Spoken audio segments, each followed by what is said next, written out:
Constituição brasileira deixa bem claro: todos têm direito ao meio ambiente ecologicamente equilibrado, bem de uso comum do povo e essencial à sadia qualidade de vida, impondo-se ao poder público e à coletividade o dever de defendê-lo e preservá-lo para as presentes e futuras gerações.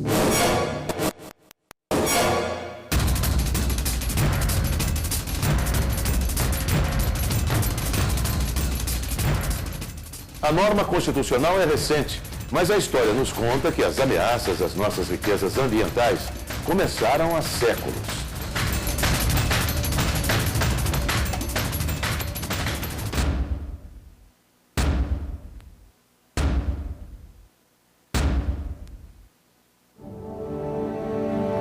Tem ao longo do mar grandes barreiras vermelhas, brancas e a terra por cima muito cheia de grandes arvoredos, de ponta a ponta muito formosa.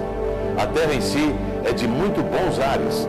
Águas são muitas, infindas, e em tal maneira é graciosa que, querendo-a aproveitar, dar-se-á nela tudo, por bem das águas que tem.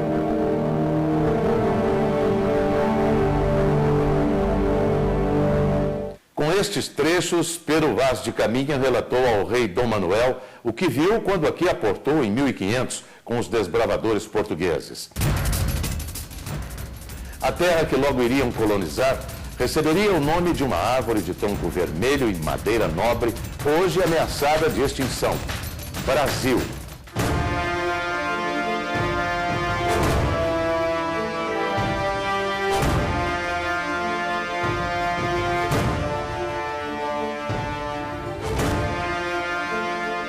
Naquele tempo, tanta exuberância natural parecia interminável. Nem índios, então, brasileiros nativos, nem europeus colonizadores pensavam que os recursos naturais poderiam se esgotar. Pouco mais de 5 séculos nos separam daquele Brasil de 1500, habitado por índios e colonizado por europeus. Somos o 5º país do mundo em extensão territorial, com quase 200 milhões de habitantes. Uma república democrática, com poderes institucionais sólidos e autônomos. Somos uma nação moderna. Temos tecnologia de ponta. Lideramos na produção de alimentos. Crescemos no emprego e na qualidade de vida. Nossa economia está entre as 10 maiores do planeta e segue avançando. No entanto, precisamos estar atentos.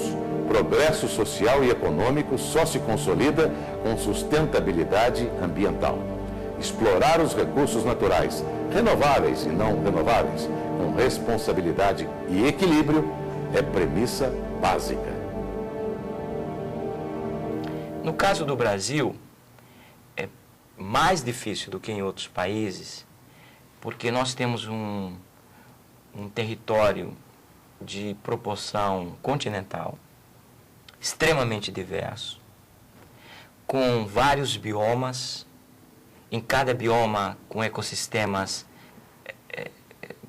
muito diferentes entre si, com demandas sociais e econômicas também muito diferentes. E um Estado que apenas há pouco tempo aprendeu e incorporou a necessidade de proteger o meio ambiente ao gerar emprego e renda.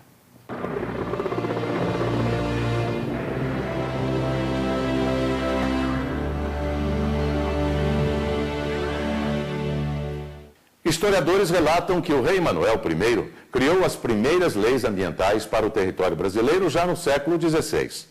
As ordenações proibiam o corte de árvores frutíferas em Portugal e também em todas as suas colônias. Consta que no Brasil, essa lei protegeu centenas de espécies nativas. Em 1605, o Regimento do Pau-Brasil estabeleceu punições para os madeireiros que derrubassem mais árvores que o previsto na licença. A pena variava de acordo com a quantidade cortada ilegalmente. Quem cortasse mais de 6 toneladas seria condenado à morte. Infelizmente, nem essas medidas, nem as que vieram depois, foram suficientes para deter a exploração predatória do pau-brasil e a devastação da Mata Atlântica.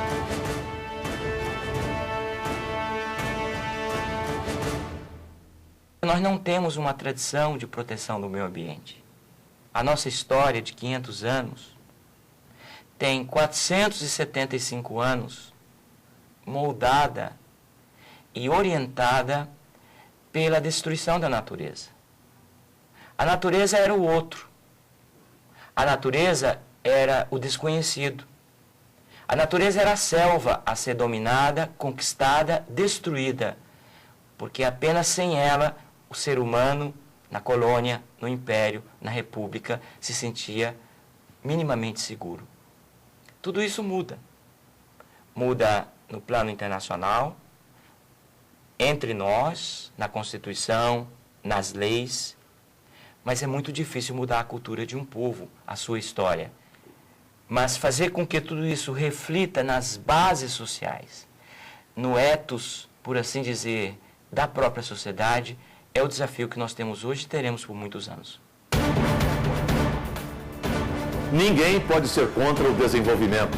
A visão romântica de um meio ambiente universalmente intocável não tem respaldo científico e não contribui para a qualidade de vida das populações, principalmente das mais pobres.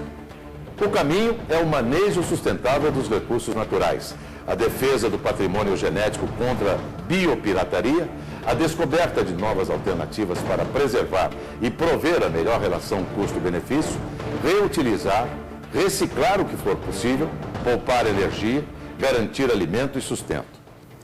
O desenvolvimento sustentável é um conceito hoje aceito não apenas em todo o mundo, mas pelas várias instituições e atores sociais e econômicos.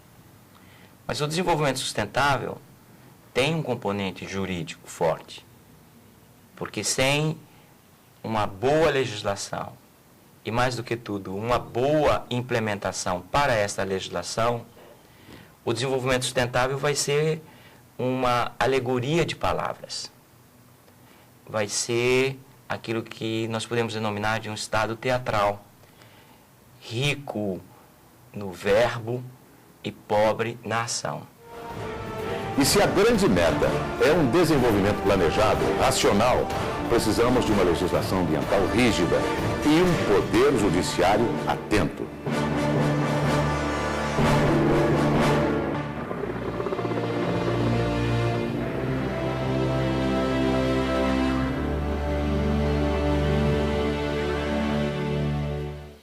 O sistema legal de proteção ambiental brasileiro é um dos mais modernos do mundo.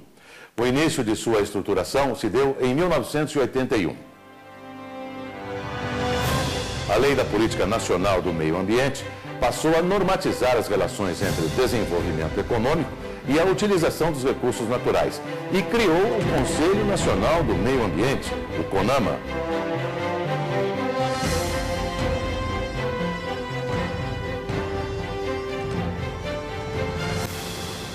O CONAMA é o Conselho Nacional de Meio Ambiente, é um conselho de caráter deliberativo e um importante instrumento da Política Nacional de Meio Ambiente.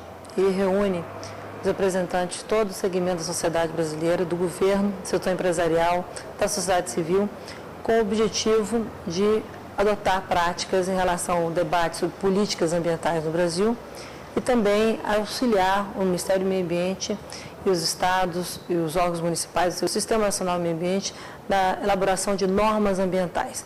O CONAMA, ele trabalha na realidade, na formulação de normas que atendam nacionalmente às demandas de proteção e conservação do meio ambiente no Brasil. No conflito entre produtores rurais e comunidades indígenas, o ministro relator do processo votou pela improcedência e pela saída imediata da região de todos os não índios. E mais, foi enfático ao afirmar que os índios de meio ambiente são unha e carne, que a presença deles nas fronteiras é eficaz para a preservação ambiental e da soberania do país. Os risicultores privados que passaram a explorar as terras indígenas em 1992 não têm qualquer direito adquirido na respectiva posse. Por 10 votos a 1, o Supremo restabeleceu a área aos índios e normatizou sobre sua preservação e conservação.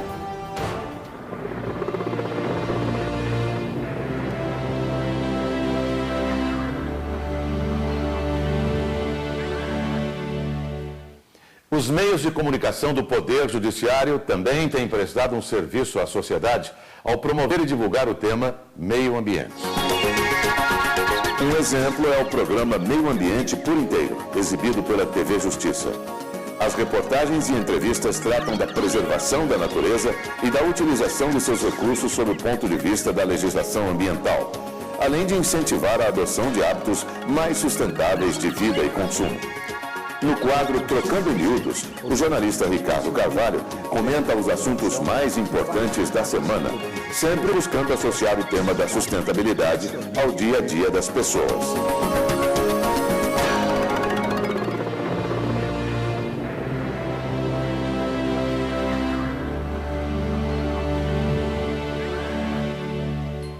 Em 1997, a Lei das Águas veio para reestruturar a gestão dos recursos hídricos no país, estabelecendo como fundamento o uso múltiplo das águas.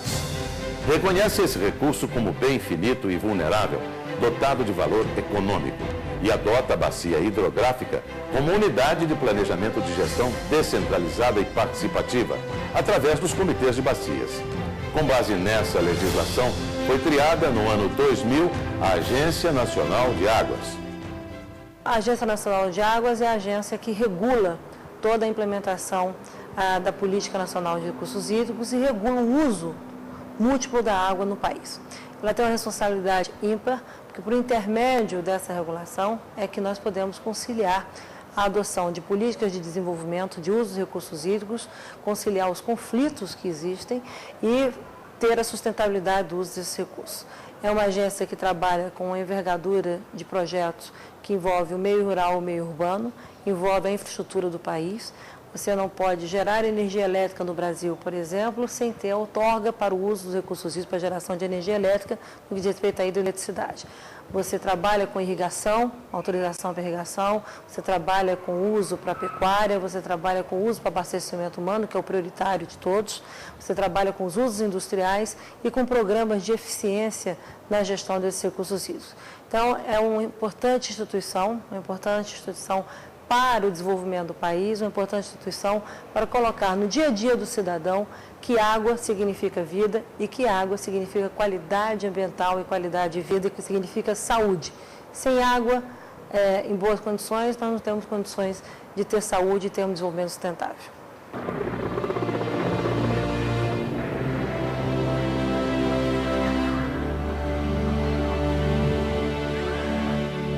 Os crimes praticados contra o meio ambiente são recorrentes, mas em 1998 passaram a ser enquadrados legalmente através da Lei dos Crimes Ambientais.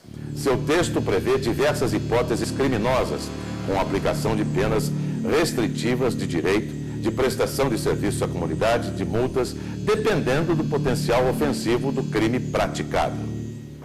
Na verdade, a Lei de Crimes Ambientais, ela vem para concluir toda uma abordagem jurídica que nasce com a Política Nacional de Meio Ambiente, em 1971, com a Lei 6938, em que você introduz conceitos como o conceito de dano ambiental.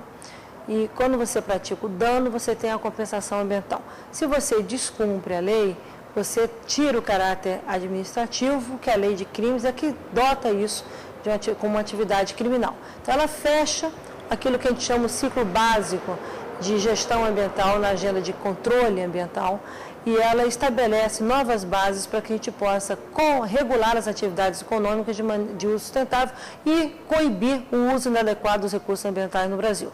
Então, ela criminaliza aquilo que é a degradação ambiental e auxilia o controle ambiental das atividades no Brasil, de tal maneira que você pode, atividades produtivas, evitar a degradação e ter a sustentabilidade do uso dos recursos naturais.